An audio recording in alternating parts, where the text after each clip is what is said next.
Okay. Now I think I'm ready. Good, because there's 5 seconds left. 4, 3, 2.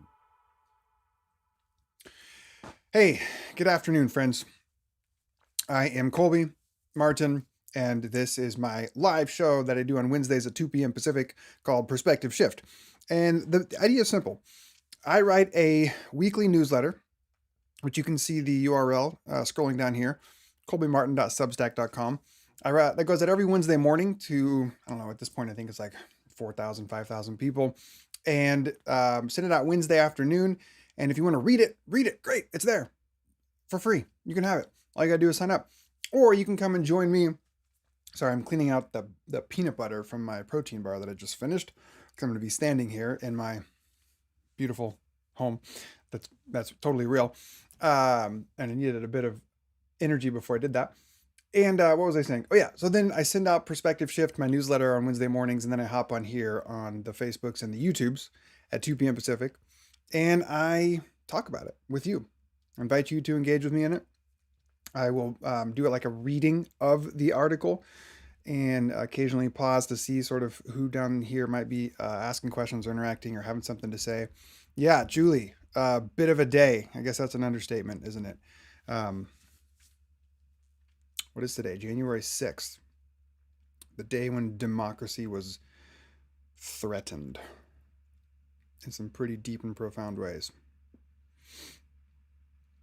But since there's nothing I can do, and maybe nothing you can do where you're at right now, maybe we'll just spend this time together talking about the topic for today, which is this term, this word, Christian.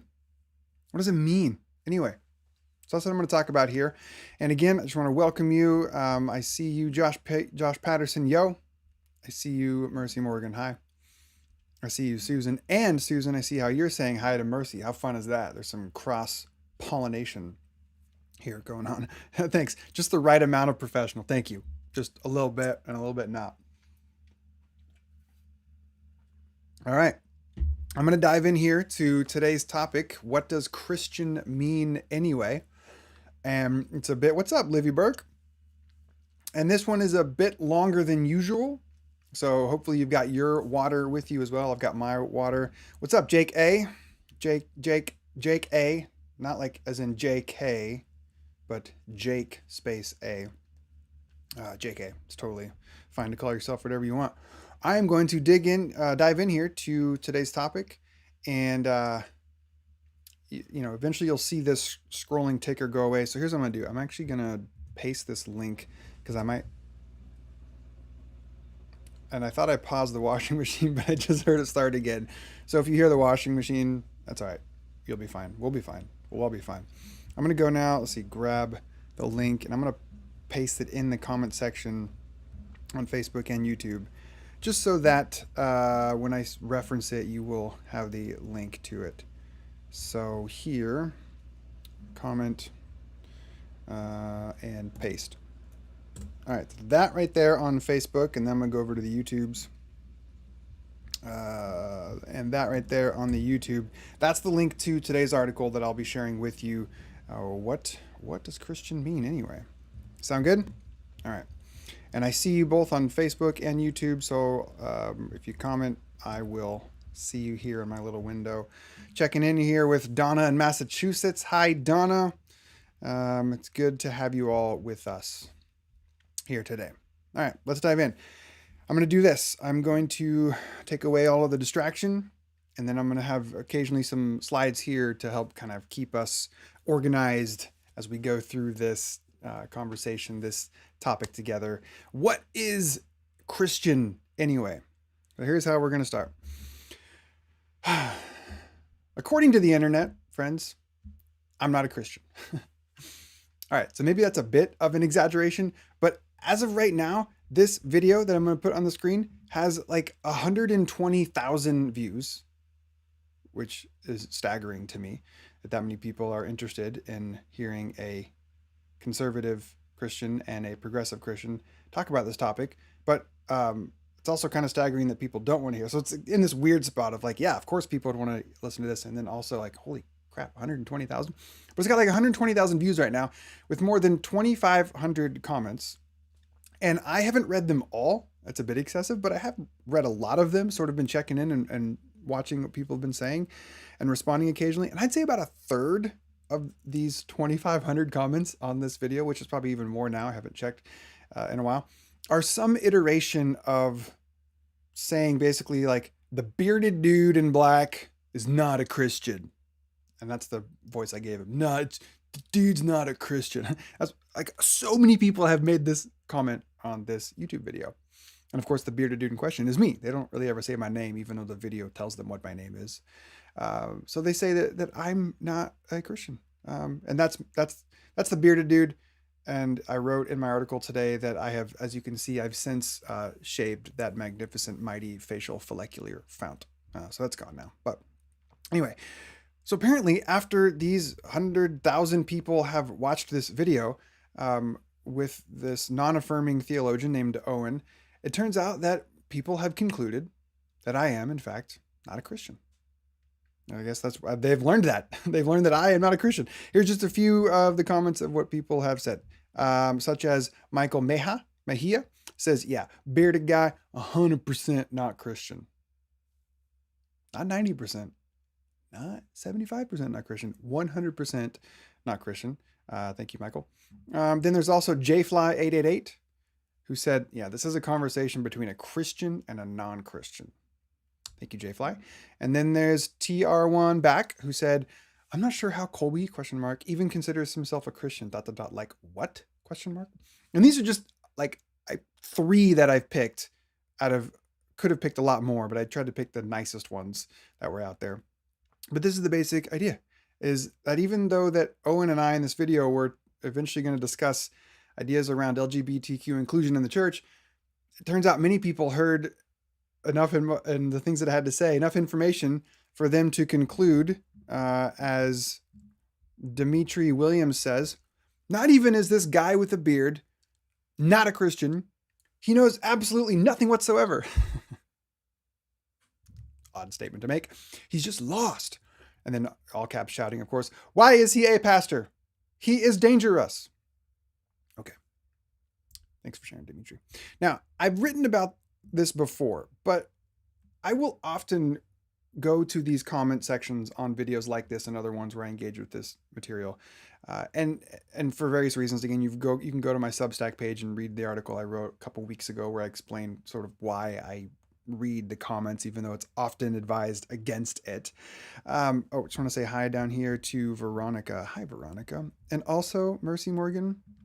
That warms my heart. Thank you. I have a lot of voices, and I don't know that they're all that great, but I like that you like them. Okay, so I go in these comment sections sometimes and I will read them through, and I've been called a lot of names in the years, a lot of horrible things have been said, and really it doesn't bother me. It doesn't bother me. It really doesn't bother me. I've gotten used to it, or I've just learned they're not talking about me, so why does it even matter? And so this video here that I'm going to share with you in the article I wrote this morning, it's really not coming from a place of defending myself. I think that's important to say. I have nothing to defend. I'm not on here because I'm defending myself in these videos. Instead, I've noticed a few common themes really show up in these 2,500 comments on this video. I've noticed a few common themes, and I want to start to address some of those because I think it might be helpful for some people to know how I might respond to some of this, so that you might know how to respond, or I just think it's helpful to maybe continue the conversation. And so that's what the point of these articles and this video here is. And I'm going to be doing this over the next couple weeks as well, to continue to engage with the 2,500 comments on this video that I've referenced. So here's what I want to do today in this video. Oh, where can I watch the video of the conversation? Tabitha asks. That's a great question. So Tabitha is here on Facebook. So I'm going to grab, and I will say this to anybody who's watching now or will watch later. If you identify LGBTQ, and then I really want you to take care of yourself.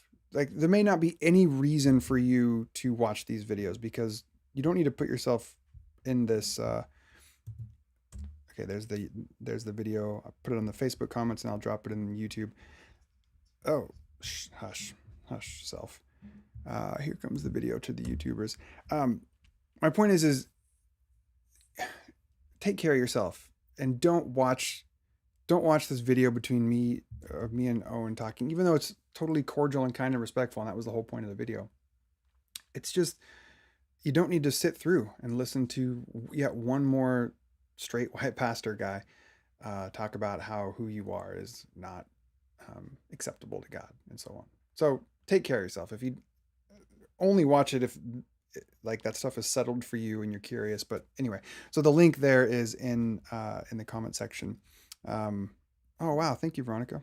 I'm so honored. Every time I hear anything like that, it just warms my heart. Thank you so much. Okay, back to, so here's what I want to do for today. Let's see if this will work. Yes, I want to first unpack this term Christian, dig into it a bit, like where the word came from, how it's developed and evolved over the years. And my hope is to come up with a description of the word Christian, or at least let you know what I mean by it when I talk about it. Then I want to explore why it is that so many people, like the examples I put on here earlier, are insisting that I am not what I say I am, which is a Christian. Why might that be? And then finally, and to respond to Mr. Domir Taylor, I will share why I still use the term, because Domir was interested to hear why Mr. Beard, this guy, believes that he is a Christian. So yes, I still use this term and identify as such, and I will share why that is with you here at the end. So that's the plan. Here we go. So this is titled, What Does Christian Mean Anyway? And I start here. First, I think it's important to point out that the word Christian is used as both a noun and an adjective. So we might say that she or he or they is a Christian. This would be the noun usage. Or we might describe their actions as, quote, being Christian. This would be the adjective sense. So we might start with the noun usage and say like person X identifies as a Christian, and then expect or anticipate that their actions would then reflect what we assume a Christian might look like. Or you could do that in reverse, and you might start and observe a person's actions, and if they seem to us to reflect what we think a Christian could look like, then we might guess or assume that that person then identifies, noun, as a Christian. But as I was thinking through this, I think we can all appreciate, and we all know this to be true, that the two are not always related. The noun, person as a Christian, and the actions as Christian actions. We all know or have ourselves been someone who identifies as Christian in the noun sense, but they're acting in ways that seem totally incompatible with Christianity.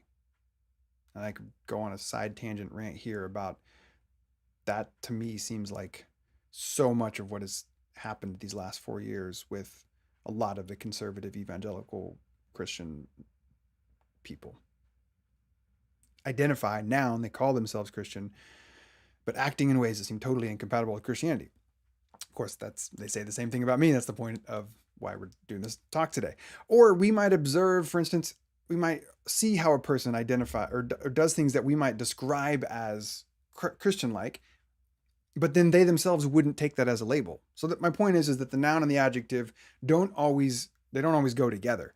And of course, all of this so far presupposes a particular definition of the term Christian, which is the point of this video. And we haven't gotten to that yet, so I get it. Because what you might describe as Christian-like in the adjective sense might be very different from what I would, and vice versa. So I'll get to describing this word Christian here in a minute. I just think it's worth noting how we might sometimes use this word interchangeably as a noun or an adjective, and may not always be thinking about which one we're using and why. All right. And then one more brief word of preambling. Preambling, is that one more preambling? Can I make a gerund out of that? I'm going to use the word in this video describe and not define. I'm not going to try to define Christianity. When you define something, you're stating exactly the nature or the meaning of a particular thing. A definition provides this general idea about something, whereas to describe it is to give a detailed account of something. So there's a difference there. And I don't know that I can or really should try to define what it means to be a Christian. In fact, I'm not convinced that the word Christian even has a proper definition, and certainly not a universally agreed upon one. Clearly, as you can see from the comments that I shared with you earlier, by People like JFly888, what up? And Kitso the Motif, I am not a Christian. But all that means is that according to how they define it, I don't fit. So therefore, trying to chase down some sort of definition of Christian is a fruitless endeavor because we're never going to find agreement.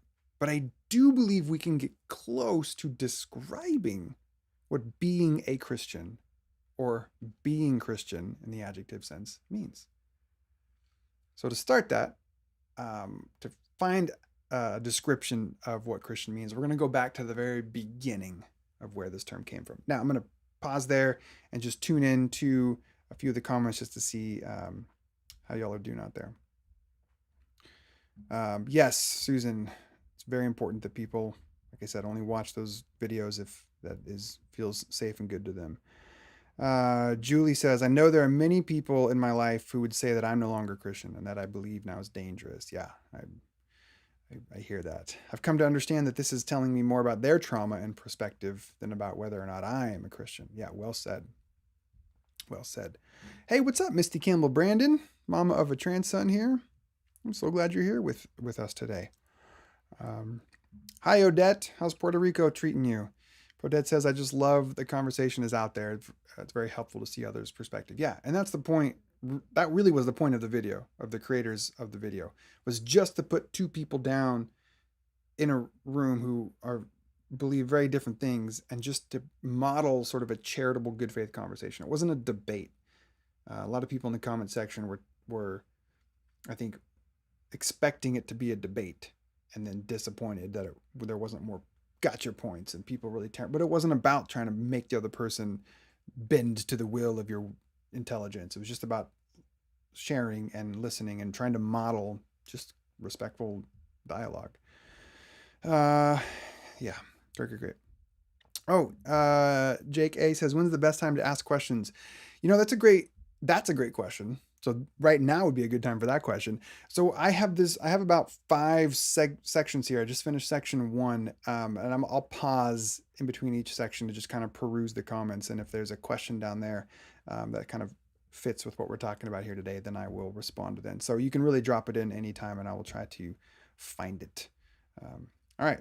So this was the first section. We established that Christian can be used as noun and adjective.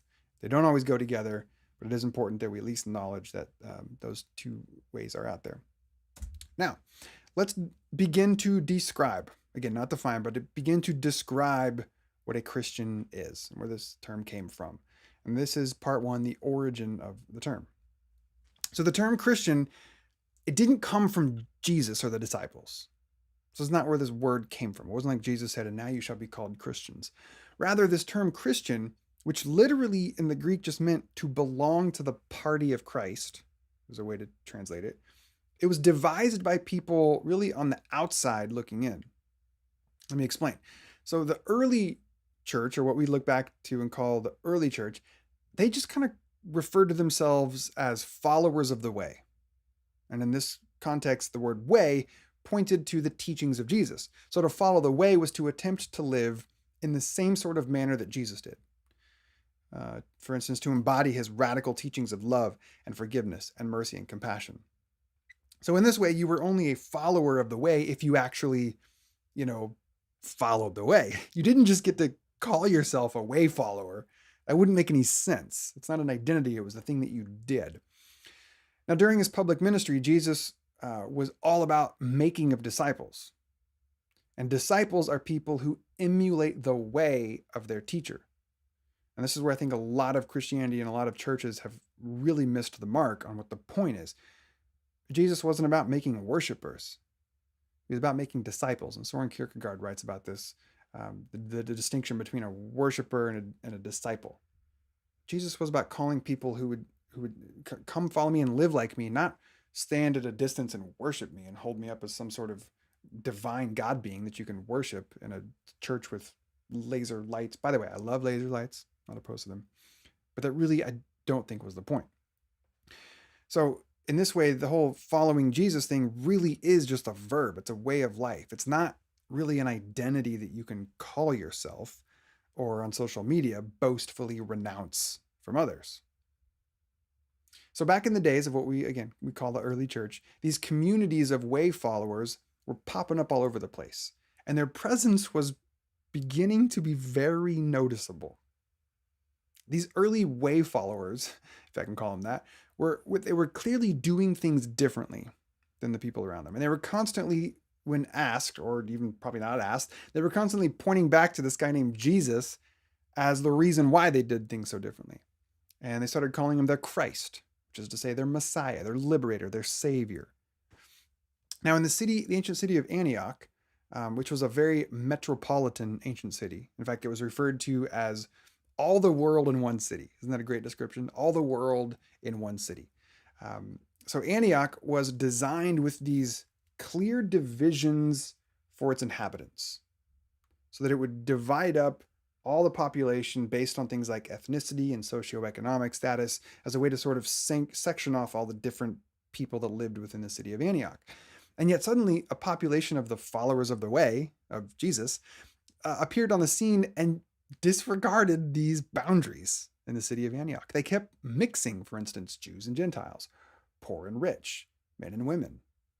And evidently this mixing of all the peoples became so noticeable that the people of Antioch finally just sort of lumped all of these disparate groups of people under this one umbrella term, and they called them Christians, or little Christs.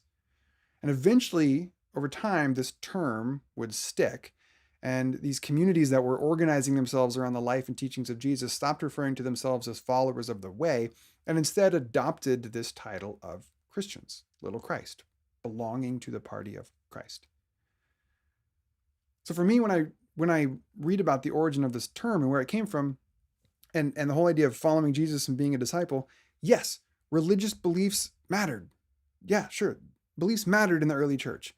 But it wasn't ultimately the deciding factor on what categorized someone as, quote, Christian. Instead, what we see is that a person would sort of effort to become a follower of the way. They would model their life after Jesus, and then eventually they would earn this label Christian. So then, based on the origin of the term, what might I say so far by way of a description for the term Christian? Maybe it's something like this. Maybe we could say a Christian is someone who lives, or at least tries to live, in the way of Jesus, so that to observe their life would be to recognize the particular ways in which Jesus moved through the world in his own life. So, I think that's not a bad description of Christian, if you ask me. But it's not done yet. And that's where it takes us into then part 2 of describing a Christian term, the evolution of the term Christian. All right, and now I'm checking the question section, the comment section, and looks like nothing has popped up, so I'm going to keep on trucking. Here we go. Describing a Christian part 2, the evolution of the term. And as we all know, terms, words, language is evolving constantly. And it's almost self-evident that over the past 2,000 years, this term Christian has had multiple layers added to it. So therefore, it may not be enough to just say, like I did a minute ago, that a Christian is just someone who follows the way of Jesus, even if that is true in its most pure sense. What I mean is, a couple centuries after Jesus' death, this movement of Christianity, it picked up a lot of steam and it grew rapidly. And eventually, as all movements must, they had to create the structures of an institution in order to preserve the gains that they'd made over the years, thereby ensuring that the way of Jesus would last longer than a generation or two.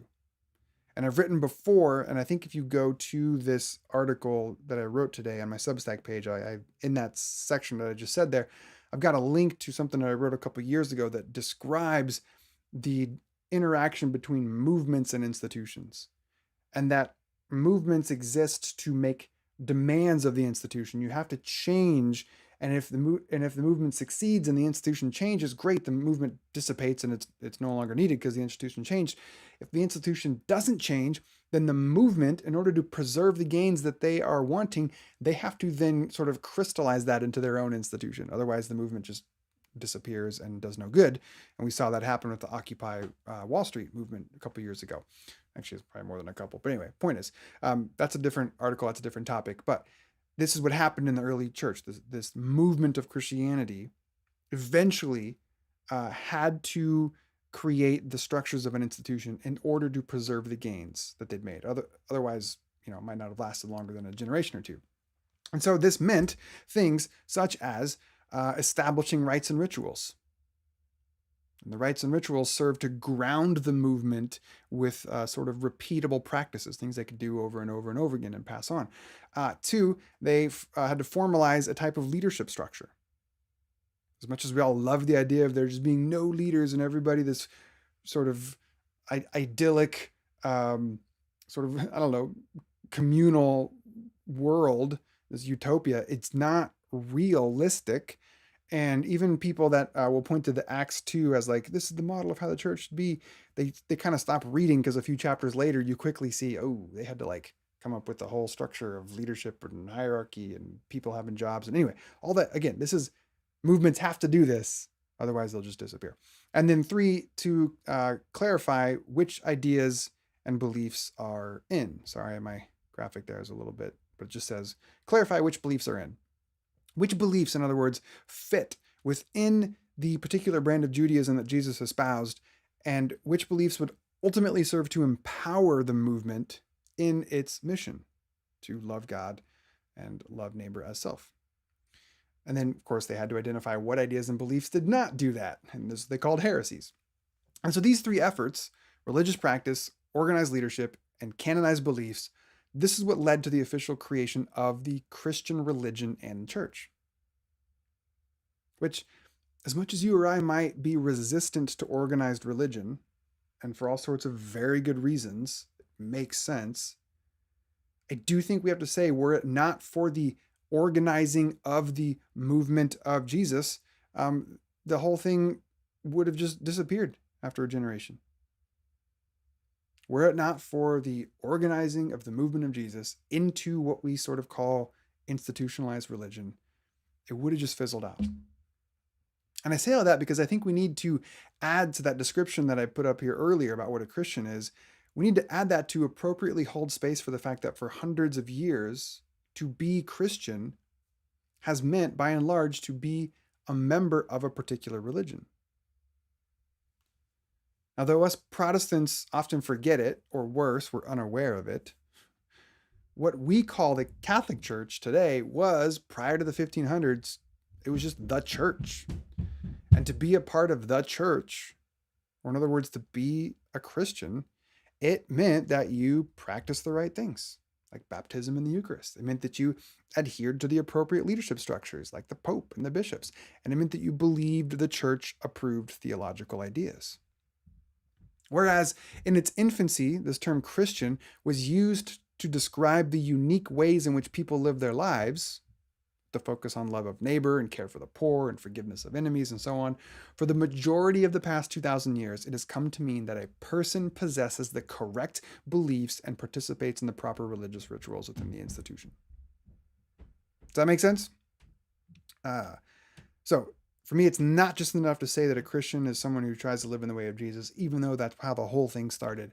We also, I think, have to be honest and name that over the last 2,000 years, it has also come to mean a person who has participated in the religion by engaging in the rites and the rituals, being a part of some sort of institutionalized leadership structure. And there were some beliefs that were considered official and some that were not. So this is all sort of building towards a description of what Christian is. All right. Now, let me go to part 3, describing a Christian, part 3. So what is a Christian then? So if you're keeping score at home, taking notes, whatever, I've now named 4 identity markers or descriptors for this word Christian. And that is how you behave and conduct yourself, that you engage in religious practices. Number 3, that you belong to the institution. And 4, what you believe. These are the identity markers for historically what it is meant to be, quote, Christian. And it's safe to say that for most of church history, if a person failed to meet any one or any of these identity markers, they would no longer be considered Christian by their community. How you might personally identify was largely irrelevant. In other words, it wouldn't have mattered and it wouldn't have made much sense either to call yourself Christian, but for instance, not attend church or not take the Eucharist or not believe official church teachings. And so if I try to bring all of this together, I suggest the following description of what I mean when I say the term Christian. A Christian. What is a Christian? A person who has decided, let me see if I can hide this. It's in the way. A person who's decided that in Jesus, through his life and teachings, there exists a trustworthy path for living life to the fullest, and they're trying to live in that way. And then 2, they make some effort to identify with at least some aspects of the religious tradition and heritage that emerged in his name. By the way, that's the description of Christian that I use in the introduction of my book, The Shift, which you can get wherever books are sold. And I'd love to hear, from you how this description lands with you. What would you add, or what would you edit, or what would you remove? So what I've tried to do is I've tried to hold the origin of the term Christian, little Christ, someone who follows in the way, someone who tries to live in the way of Jesus. And I've tried to put that together with an awareness that, historically speaking, this term has meant someone who has been a part of the Christian religion in some way, shape, or form, through practices and through institutionalized structure and through holding certain beliefs. This is kind of how I think of what a Christian is. Again, there's not a definition. We're not creating these hard and fast boundaries of what a Christian is and isn't. I'm trying to describe what a Christian is. All right. Moving on. This section is called, but it's still also subjective. So subjective. You might have noticed in that description that I just put up there, the kind of loosey-goosiness of the language. A person who's trying to live in the way of Jesus and who makes an effort to identify with some aspects of the religious heritage of Christianity. But here's the thing. My sense is, and I think I'm right about this, that there's no way that anyone can claim to be 100% adherent to all 4 of the descriptors that I listed above. There's just no way you can claim to be 100% in alignment with how you live, what you believe, how you do your practices, like all that.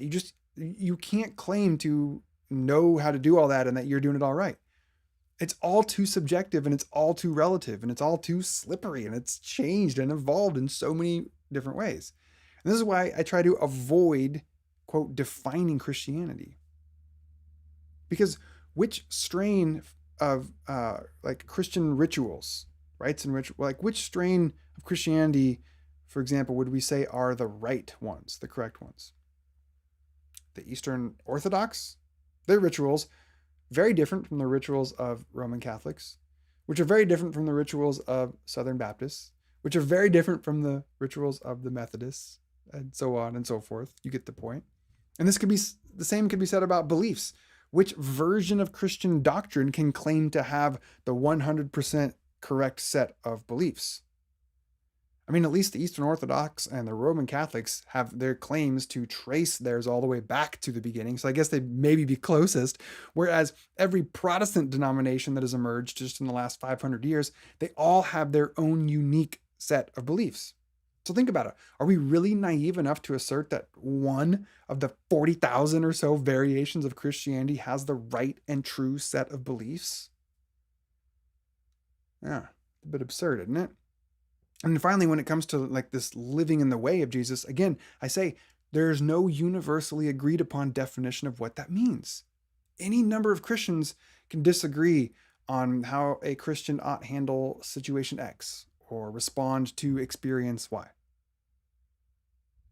My point is, in my opinion, it's not only the height of hubris, it's also just plain stupidity for anyone to claim that they know the one true meaning and definition of Christian. Either the person making this claim is blinded by their own arrogance, or they are ignorant of just how silly a claim that is in light of the vast diversity of belief and practice of all the various divergences of Christianity over the last 2,000 years. Know what I mean? Are you tracking with me? And I know there's a bit of a delay, so when I say that, I'll have to wait 20 seconds to see if you're tracking with me, and that's fine, but I'm going to turn to the comment section here just a little bit. Oh, Susan liked my description. Thank you, Susan. Appreciate that. I like it too. Here's a question from Jake A. How does this definition, so the one I put up earlier, relate to navigating a relationship with God? I think a lot of what is present in part 2 of the definition is meant to facilitate a connection with the divine. Yeah, so how does the description, again, not definition, how does my description of what a Christian is relate to navigating a relationship with God? I think for me, part of where that comes up in is if you want to follow in the way of Jesus, Jesus himself engaged in particular spiritual practices as his way to connect with who he called his Father in heaven. You see him like times of solitude and prayer and fasting and meditation. You see him loving on sick people and doing these radical acts of healing. Like that was sort of how he facilitated and engaged in developing his connection with God. And I get that for some people, that sentence is really weird because many people have been just trained that Jesus is God, just in a human form. So to talk about Jesus connecting with God probably feels weird to people, but that's all right. That's a topic for a different video, a different day. But yeah, so I think that the idea of navigating a relationship with God is sort of just part of that description of living in the way of Jesus and developing these sort of trying to do some sort of practices to connect more with God. Hope that helped a little bit. Veronica, I think you're 100. Might have been back when I asked about how the description felt for people. Oh, Donna, I like this. Perfectly imperfect people striving to live and love as Jesus does, showing others his heart through their acts and attitudes toward their neighbor. I like that, Donna. That's a super simple and clear. What's a Christian? That. Love it. Yes, Jake adds, I think coming up with a description is helpful, but the hubris would be using my description to decide who is in versus who's out. 100%. I will not claim that I am free of that trapping. As much as I intellectually and theologically have cast a big tent to the point where I'm like, actually, is there even a tent? What, like the old sort of evangelical Christian world, especially, was all about being keepers of the tent, who's in, who's out. And as you begin to sort of deconstruct that idea, you sort of open the flaps of all the tents and you're like, no, everybody's in. And then I think maybe the next stage is to realize, oh, there's no tent. Fascinating. But I still nonetheless struggle with that whole in and out. But for me, it's not about in and out as much as it is about, so when I sort of prophetically speak against people who are claiming to be Christian and yet, in my opinion, are acting in ways very unlike it. So when I step into that space, first of all, I don't do it very often because I don't think that I know enough, honestly, to really make those sorts of declarations. But when I do, it's not about who's in and who's out, who's Christian, who's not. It's about inviting people to a level of consistency and integrity. If you say you are following in the way of Jesus, are your actions backing that up? And I think that you can have some interesting conversations there in that space. Yes, Gregory talks about this feels similar to my approach to hamartia, which is he's doing a callback to a sermon that I gave a couple years ago and then a TED talk that I gave on this Greek term hamartia, which is where we get our English word sin from. So if you want to watch that, that's a fantastic, one of my favorite things I did last year was that TED talk on sin. All right, moving on to the next section here. So then what do you actually mean? I titled this section, what do you mean when you say, for instance, and I put these up. So to go back to these YouTube comments, I say, what do you mean when you say bearded guy's not 100% not Christian? What do you mean when you say this is a conversation between a Christian and a non-Christian? What do you mean when you say, how does Colby even consider himself a Christian? Like, I feel like the only thing I can say in return, in response to that is, what the heck are you, like, what are you talking about when you say that? Like, no, really, what do you mean? That's me saying, what do you mean when you say these things? What are you talking about? I'm not Christian 100%. What do you mean? To me, it's such a silly thing to say in light of everything that I've mentioned already in this video and written in this article. It's such a silly and absurd statement to make in light of everything that we know. And so I think here's what you're actually saying when you're saying that I'm not a Christian. You're saying that you're saying at least one of the following four things. You're saying either that the actions of my life are not in alignment with the way of Jesus, which may or may not be true. Yep, sure. But there's no way that you can know this, Michael Mejia. There's no way you can know this because you don't even know me.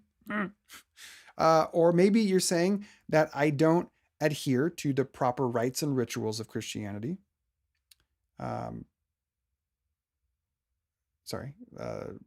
Maybe you're saying that I don't adhere to the proper rites and rituals of Christianity, but I ask, what version of Christianity are you talking about?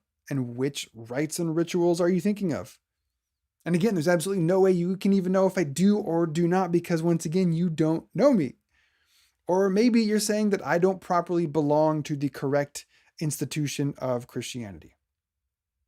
And you probably know where I'm going to this one, but I say, what specific institution do you have in mind? Are you saying that I'm not Catholic? Are you saying that I'm not Methodist? Are you saying that I'm not Russian Orthodox or Assemblies of God? Like, seriously, just pick a version of Christianity and I'll let you know if I belong to that particular sect or not. Oh, and to repeat, you don't know me. Quick side note here, and I wrote this in the article because I did the you don't know me parts on all caps. And I say, look, I know that the all caps might sound like me shouting, and I guess I am, but it's not defensive shouting. Again, I have nothing to defend here. It's more like this exasperated, who goes online and makes judgments like this about strangers?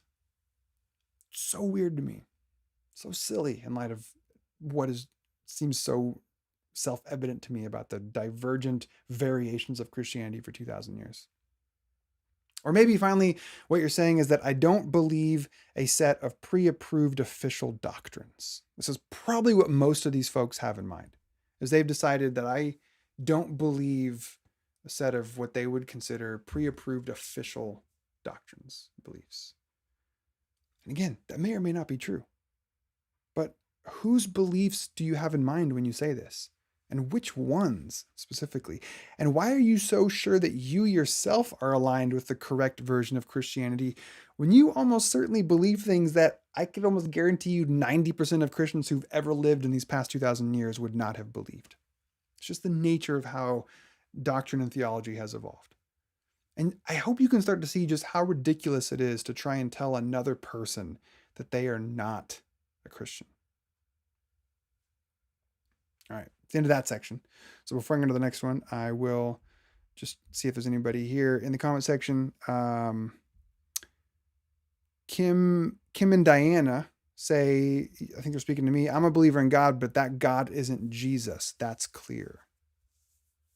Okay, thanks for sharing. I think it's more clear to you than it even is to me, which is surprising. But I appreciate that you're here, which I think is just great. Thanks for sharing. Jake A says, feel free to ignore this question, but he's also curious. I'm assuming he also curious to hear my thoughts on comments that went as far as to say that you don't have the Holy Spirit. Yeah, I saw some of those comments saying that, and especially because I was wearing black, they're like, oh, the guy in black doesn't have Holy Spirit. The guy in white does. What those comments say to me is that they have a specific idea of what and who the Holy Spirit is, and according to that idea that they have in their head, I don't fit. I don't have what they think that means, and that's fine with me. Like, probably not how you conceive of the Holy Spirit. I probably don't fit whatever that is, but I just happen to think very differently about the Holy Spirit than that person probably would. So yeah, I don't want to get into that now. It kind of goes off topic, but yeah, that's how I respond to questions like that. It's like, or comments. I'm sorry. Very few people ask questions, but it's mostly just comments. But comments like that, where that guy's not filled with the Holy Spirit. I'm like, well, if what I think you mean by Holy Spirit is what you mean, then yeah, you're probably right, and that's fine. I just believe differently than you on that, and cool. Moving on.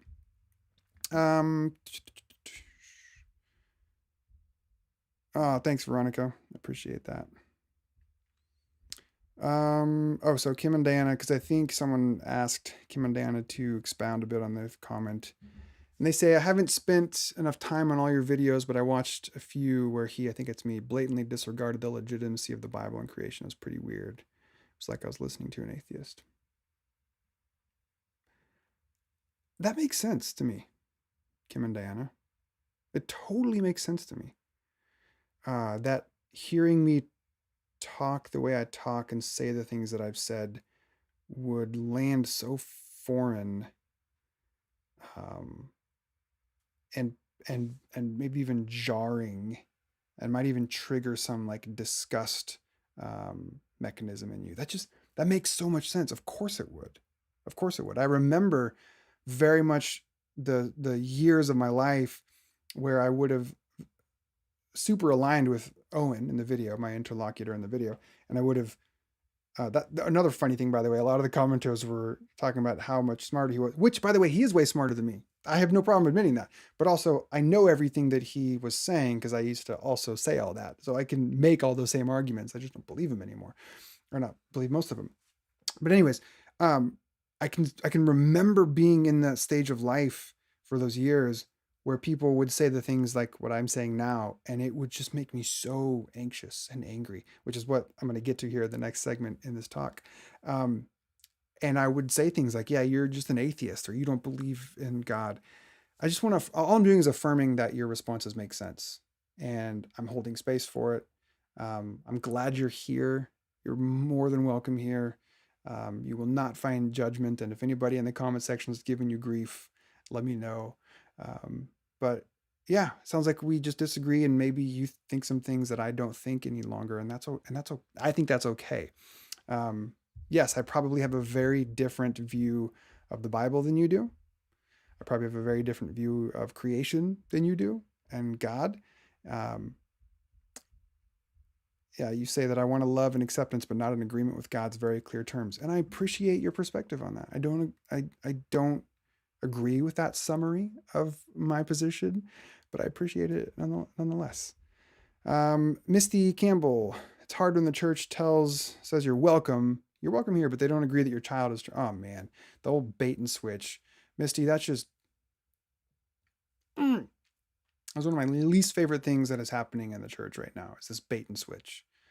Everybody's welcome. We love all people. Yes, everybody's welcome. But then the closer people get to the Holy of Holies, then it's like, well, actually, you can't serve here if you're gay, or you can't get married here to someone of the same sex, or if you're trans, we're ultimately going to not, you know, respect or honor your persons. So yeah, that bait and switch just drives me nuts. Churches just need to be clear up front.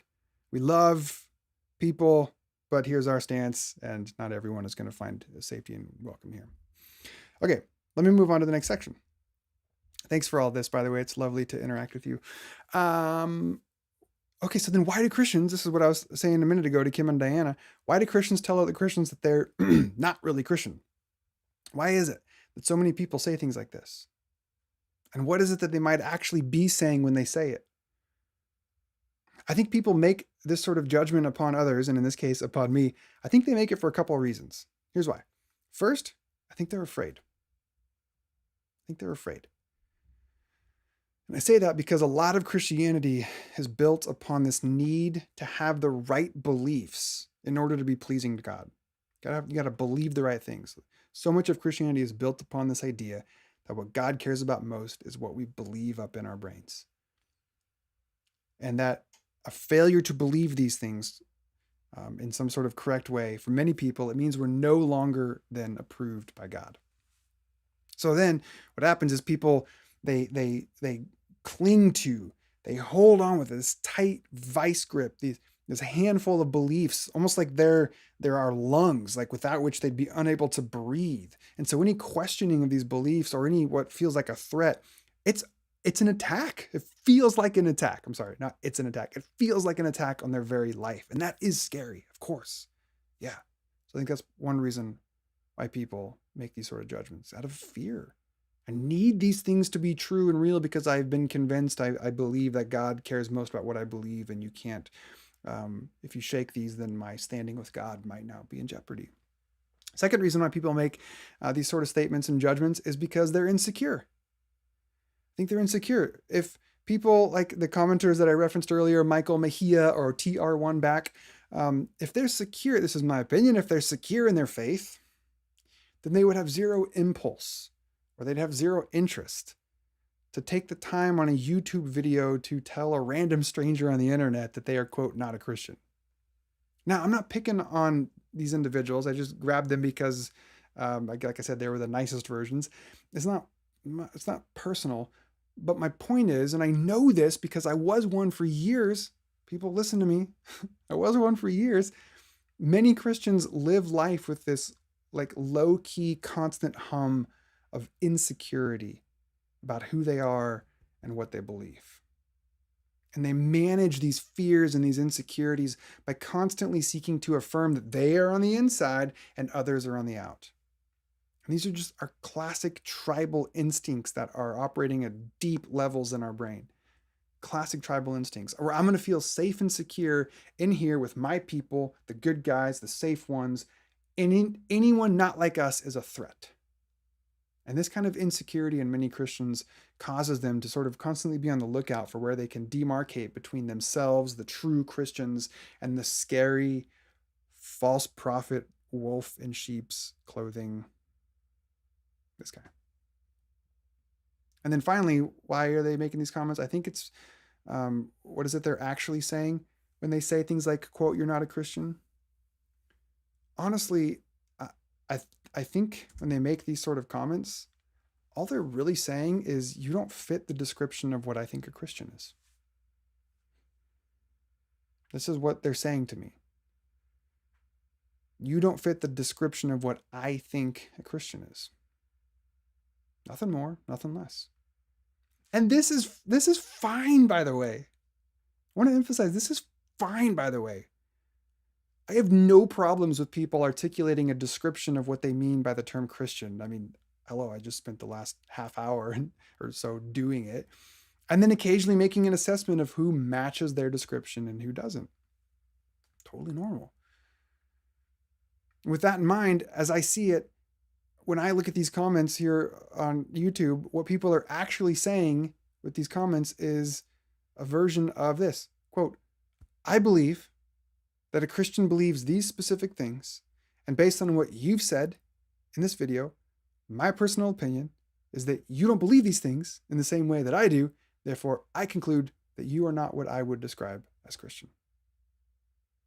Like, this is, when they say the dude's 100% not Christian, that's really, whether they know it or not, that's really what they're saying, is that I believe that a Christian believes these specific things, and based on what I've heard in your video, I don't think you believe those things. Therefore, I conclude that you are not what I would describe as a Christian. I don't think that they realize this is what they're saying, but this is what they're saying.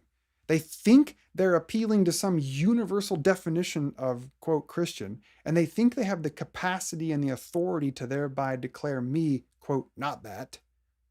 But they don't. Obviously, they don't. What they do have, listen to me now, what they do have is their own experience, their own understanding, acquired through a mixture of things like how they were raised, where in the country or the world they were raised, what time in history they were raised, what books they've read, who their early influences were, etc. And this has created in them an idea of what Christian means, which is fine. It really is. This is totally normal. Of course, we're all developing our ideas of what a Christian is. But what I don't think these individuals and others on this YouTube video have done yet, what I don't think they've figured out, is that theirs are but one of literally thousands It'd be millions of ways that people have described and thought about this word Christian. Truly. My hope is that these individuals would one day reflect on like the things that I'm saying here, and maybe in the future say something more along the lines of, yeah, that bearded hipster man on the right is just not the same kind of Christian that I am. Yeah. How great would that be? That's a comment I would like. I don't know why I did the sound effect. There's no sound effect there. But that would be pretty great. Those comments I love. That guy is not the same kind of Christian that I am. Yeah. You're probably right. And then, of course, later on down the road, my hope would be that they might even find enough security in their own standing with God that they kind of stop leaving judgmental comments like this altogether. That's like the ultimate goal, right? One can hope, but I'm not going to hold my breath on that. At least maybe we can get to a point where we, instead of saying you are not Christian, we're saying we're being more honest with, oh, you are a different type of Christian than I am, huh? The way I describe it doesn't seem to fit with how you describe it. That's interesting. All right. Let's see if I'm going to turn down to the comments here before I go into the final section.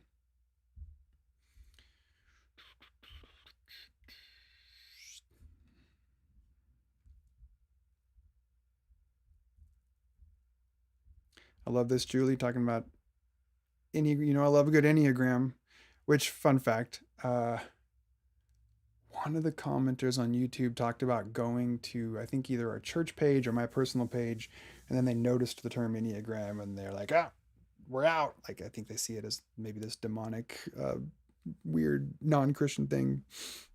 I got a kick out of that. Yeah, Veronica, you and everyone else learning how to do this stuff and have the courage to have these hard conversations. 100,000%, which is not a real number, but 100%.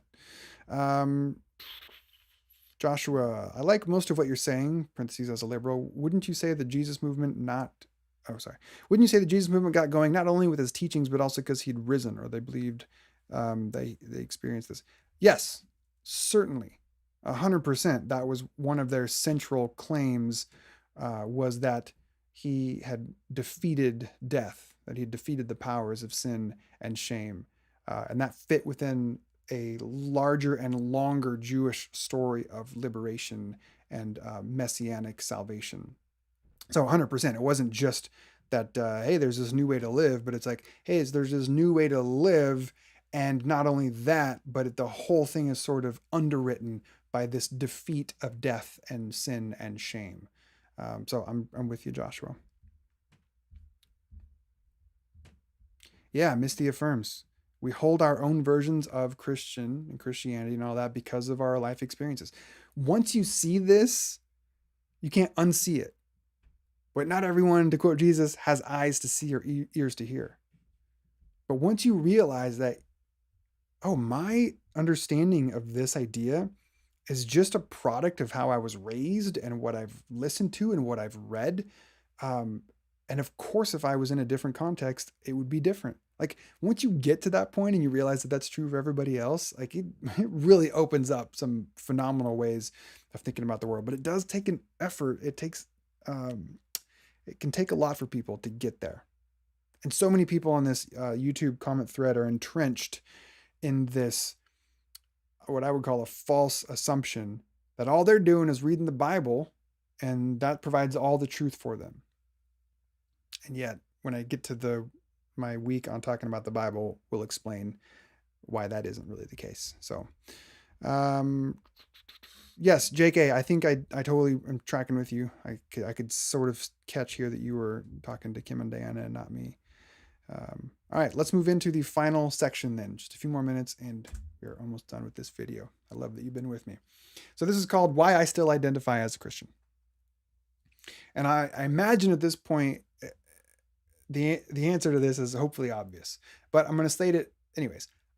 I still call myself Christian because I do my best to follow the teachings of Jesus, trusting that they are good and life-giving, and because I'm still connected in some ways to the heritage of the religion of Christianity. So I still call myself Christian. And no, certainly my particular ideas and beliefs about things like the Bible and God and sin and salvation and all that will almost certainly not line up with yours, just as yours will certainly not line up with mine and millions of other Christians. And no, the way that I engage Christian practices and rituals are not always exactly has been prescribed by our rulers from the past, but can we be honest about the fact that religious rites and rituals have always and will always be an evolving process? And this doesn't make them any less meaningful or less real.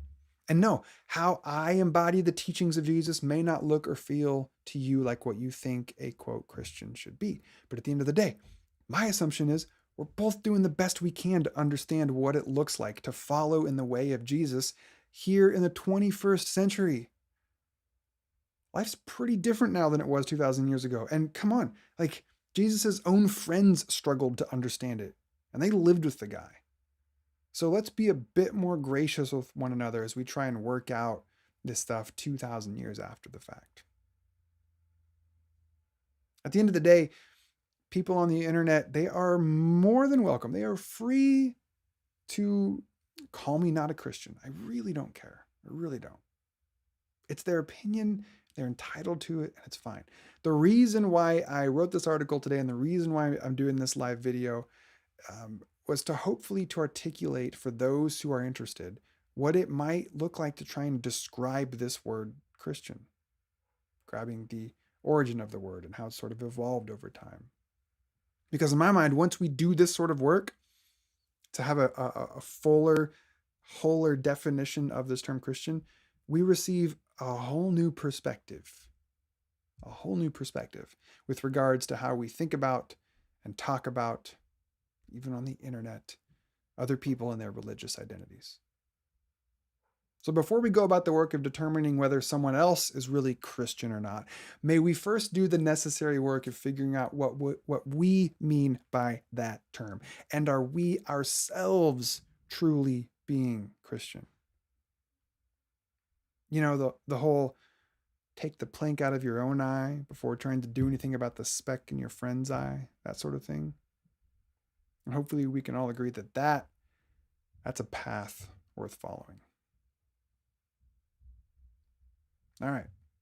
Thus concludes my talk on what does Christian mean. Anyway, I'm really delighted that you've been here with me.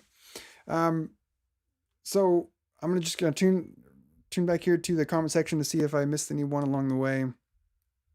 I'm going to put this up here from Sonia. Hearing how Colby so graciously responds to these accusations. Oh, thank you, Sonia. Is encouraging and helpful as we figure out how we can respond with confidence and grace. Yeah, thank you for sharing that so much. I was texting with a friend this morning who got the e-letter that I send out, which you too can get. Subscribe today. And he said he really appreciated it. And we were talking to him about it. And I said, yeah, part of my hope with writing it. Look, I know that I'm not going to reach. I'm not picking on Kim and Diana, by the way. I don't even know if they're still here, but they're just the people who, maybe they were one of the only people commenting that, didn't necessarily jive with what I was saying. But I don't believe that this video or that this article is going to reach the people on the YouTube comments who said that I'm not a Christian and really convince them. And that's not really why I wrote this. Really, part of why I wrote this is to model how we can, for ourselves, work through the description of what a Christian is. But really, my hope, listen to me now, my hope is that those of us on the more, what I call progressive end of the spectrum, however that may fit with people, can begin to relax a little bit and not take it so personal when those on the more conservative end of the spectrum hurl these sort of judgments at us. Like next time somebody accuses you of not being a real Christian, my hope is that maybe you can remember this video and just sort of reinterpret what they're saying to really be saying, I have a particular idea of what a Christian is based on how I've raised and my life experiences. And based on that and my observations about you and your life, you don't fit that description. Therefore, you're not the same kind of Christian as I am. To which you can say, you don't even have to respond to them, but in your own mind, you can be like, yeah, that makes sense. And I'm okay with that. Like, we don't need to argue or defend that. I think it's one of my big hopes is to help empower those of us on the more progressive end to breathe through some of this stuff a bit more. I'm not saying it's easy. I'm not saying it's easy. And oftentimes it's personal and it hurts. Like the YouTube commenters for me are not personal. They don't know me. I don't know them. None of it hurts. But when it's the people in your own life, your family, and they make these accusations, yeah, there's a whole other layer there that I'm not trying to dismiss. It's real. It makes it way harder, infinitely harder. But it doesn't mean we can't still practice the work of, if we need to, reinterpreting what they're saying and responding accordingly. Julie, I struggle so much with calling myself a Christian. I just kind of avoid having to talk about it. But I would still call myself someone who deeply loves Jesus and is working hard to follow his example. Yeah, you didn't ask for my permission. I'm just giving it. Take it if you want it. But I give you full permission to drop the term. We don't need to keep using the word. A lot of people, transition to things like Christ follower. I think that was a safer way for them to sort of name that they still follow in the way of Jesus, but they are detaching from this sort of institutionalized religion. And again, that makes sense. Use the term if it's helpful. If not, move on. There's no reason that people need to use the term. Unblack Prince. I'm a Christian that has long black hair. What up? I'm a guy and listen to Christian black metal and death metal, so I get told all the time I don't look like a Christian. Man, well, I'm sorry. It's got to be frustrating at the least and even painful, I imagine, at times. And can I confess something to you? I used to be that guy who told people like you that you don't look Christian. Like I remember saying that to people like when I was in high school and early college years. Ugh. Can't even think back. Also, I stubbornly refuse to leave Christianity to those who are using the label to hurt and divide and throw people out. Yeah, that sounds a lot like my wife. My wife is like, yeah, you don't get to just take this term and completely jack it up. Nah, I'm not abandoning it to you. You don't get to have it. Oh yeah, Jake A. I think it'd be interesting to do something similar with the term gospel. That's right up my alley. I love that. Yeah, I find myself saying I'm a follower of Christ instead of a Christian. Totally makes sense, Veronica. All right. This is wonderful, wonderful. Lots of thanks. Thank you. You are all wonderful, beautiful humans. So I'm going to, over the next few weeks, continue to respond to some of the common comments that have come up in this YouTube video. Again, not from a defensive posture, but because it just is sparking a lot of really interesting conversation, I believe. So I'll talk about things like the Bible. So many people on that comment thread couldn't handle my interaction with the Bible. Idea of God. One point, one of the videos I talk about the Bible referring to the God character. And that really ticked people off a lot. So let's talk about that. Let's talk about as well just how oftentimes people in the comment sections just referred to me as the bearded guy or the dude on the left. And like, my point is they wouldn't even use my name. It's like they couldn't even humanize me enough to use my name. And that's a problem. That's a problem when we dehumanize people. So we'll talk about that. We'll also talk about a lot of people just right out the gate said that progressive Christianity is not a thing. That comment came up a ton. So one week we'll talk a little bit about that. Why do I use that term? And is progressive Christianity a thing? All right. Jennifer Beaumont. Wait, I think I know you. I love that you're continually growing and sharing your journey. I was one of those people in high school who was told I wasn't Christian enough or good enough Christian. Yeah. Sorry. Yeah. Life, growth, transformation. Yeah.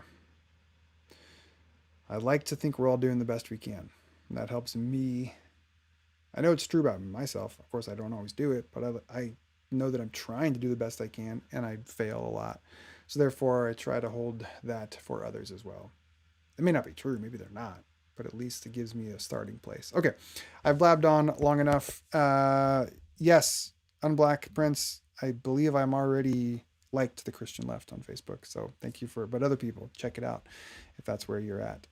This has been wonderful. I'm going to now sign off and invite you to, if you haven't yet, go to colbymartin.substack.com, and that'll get you signed up for my free weekly newsletter, Perspective Shift, and then join me here on Wednesdays in my, who knows where I'll be next week. All this natural light, this real life living room that I have. All right. Peace out, y'all.